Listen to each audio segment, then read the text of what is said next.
Meet our protagonist, an average student with a love for books and music.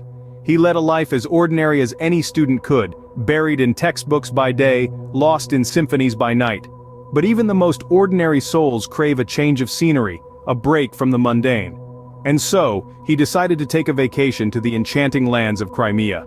He rented a quaint little house by the sea, a picturesque retreat from his usual routine. The days were filled with long, soothing walks on the beach, the salt air filling his lungs. He spent his time swimming in the cool, clear waters and basking under the warm Crimean sun, his skin kissed by its golden rays. It was an idyllic escape, a peaceful haven away from the hustle of his student life. But little did he know, his tranquil vacation was about to take a horrifying turn. Rumors started to circulate about the eerie happenings in the area. The serene coastline of Crimea, usually a haven of relaxation, had seemingly transformed into a chilling stage for a series of inexplicable events. People were vanishing, as if swallowed by the very air they breathed. Those who returned were not left unscathed, their minds haunted by terrifying visions and spectral voices that echoed in their thoughts. The whispers of the locals painted a grim picture. Some believed a nefarious sect was at work, performing arcane rituals under the cover of night. Others were convinced that an ancient curse held sway, its origin traced back to a forgotten temple, standing ominously not far from our ordinary student's seaside abode. Yet, our bookish student, engrossed in his leisurely vacation, paid no heed to these unsettling tales. He dismissed them as mere fabrications, the product of overly imaginative minds. The sun continued to shine, the waves still crashed against the shore, and the beauty of his surroundings remained undisturbed. He remained blissfully ignorant, basking in the tranquility of his retreat, far removed from the horrors that were unraveling in the shadows. His days continued in this fashion, filled with long walks on the beach, invigorating swims in the sea, and hours spent lounging under the warm Crimean sun. The whispers of the locals became distant echoes drowned out by the rhythmic symphony of the sea and the soothing rustle of the coastal breeze. But as the sun set each day, casting long shadows that danced eerily on the sand, a sense of unease began to creep in. The nights were a stark contrast to the idyllic days, filled with an unsettling silence that seemed to be hiding something sinister. Despite this, he managed to convince himself it was all just part of the local folklore, a collection of ghost stories to be shared around a campfire. One night, the student's disbelief was shattered. A knock on the door, and the student's life was forever changed.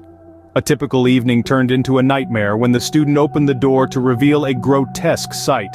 Standing before him was a man, a shell of a human being, his body mutilated and twisted in ways that defied nature.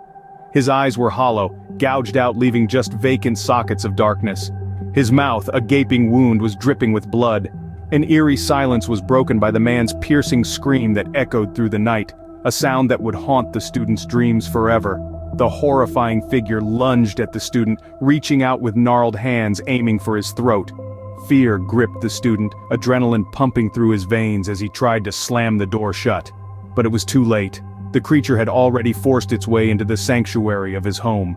In a desperate struggle for survival, the student fought back, his screams filling the small cabin. But his attempts were futile against the strength of his attacker. He could feel the sharp pain of his skin tearing, the chilling sensation of his bones breaking under the relentless assault. He cried out for mercy, his pleas echoing into the night, but there was no one to hear him, no one to save him. His world became a blur of pain and terror, and amidst it all he saw the face of his tormentor. The creature's features contorted into a cruel grin, a display of savage delight at the sight of his suffering. A chill ran down the student's spine, the horrifying realization that this was the end.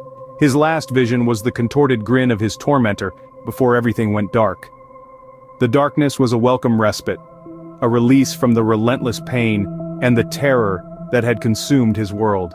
His life, once filled with the joy of books and music, had been brutally snuffed out in a night of unimaginable horror.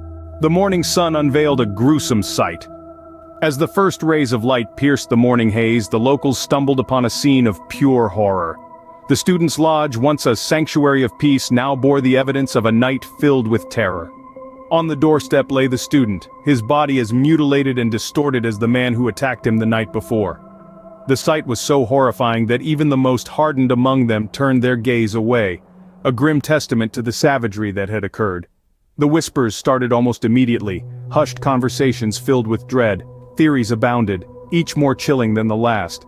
Some believed it was the work of the sacrificial sect, their dark rituals finally claiming a life. Others pointed to the ancient temple, its curse now a terrifying reality. But amidst the speculation, one fact remained unchallenged. The student was another victim of the horrors that lurked within this once peaceful retreat. The discovery sent a wave of fear rippling through the community. Doors were locked, windows shuttered, and children were warned not to venture out after dark.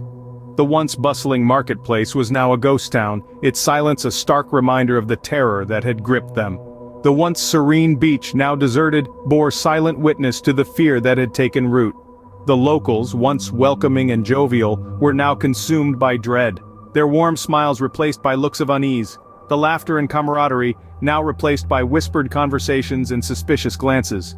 The fear was palpable, it hung in the air like a shroud, casting a dark shadow over the once idyllic vacation spot. The student, who had come seeking respite and tranquility, had instead found a gruesome end. His dreams of a peaceful vacation shattered, his life cruelly snatched away. And with his death, the place he had sought for peace and serenity was now a place of fear and horror. And so, another victim was claimed by the horrors hiding in the shadows of this seemingly serene vacation spot. The chilling event served as a grim reminder that even in the most tranquil of places darkness can lurk, waiting to claim its next victim.